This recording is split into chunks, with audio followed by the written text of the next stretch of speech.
English grammar လေ့လာတဲ့အခါမှာရင်လုံး simple present tense simple present tense ဆိုတာကသူက verb 1အနေနဲ့ရေးရတဲ့ tense example နည်းလေးလေ့လာကြမယ်ဆိုရင် he sings in the shower in the shower ကဒီရှုကနေမှာ sing ဆိုတာကတခြင်းဆိုတယ်အဲ့တော့သူယူကနေမှာတခြင်းဆိုနေတယ်နောက်တစ်ခုက present continuous tense present continuous tense ရဲ့ pattern က amisha plus ing example နည်းလေးလေ့လာကြမယ်ဆိုရင် we are playing ကျွန်တော်တို့ကစားနေတယ်ငါတို့ကစားနေတယ် I am swimming ကျွန်တော်ရေကူးနေတယ်ပေါ့နောက်တစ်ခုက present perfect tense သူကကြတော့ perfect ပါတဲ့ကြောင့်မို့ပြည့်စုံပြီးသားပြီးသွားပြီတော့လုပ်ပြီးသွားတဲ့အရာတစ်ခုခုကိုပြောချင်တဲ့ဖြစ်တဲ့ကြောင့်မလို့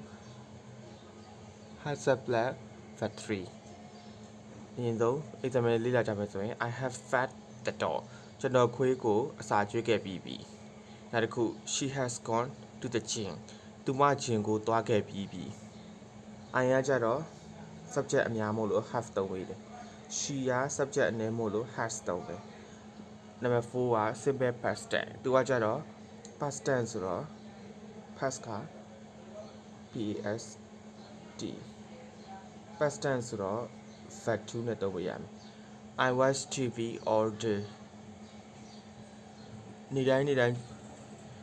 ကျွန်တော် TV ကြည့်ခဲ့ပြီးပြီသူရကြည့်ခဲ့တယ် all day နေရာမှာ last day ရေးလိုက်ရတယ်နော်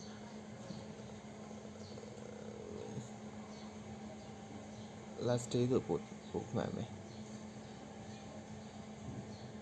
လွန်ခဲ့တဲ့နေ့ကကျွန်တော် TV ကြည့်ခဲ့တယ် I drank a glass of water ကျွန်တော်ရေတစ်ခွက်တောက်ခဲ့တယ်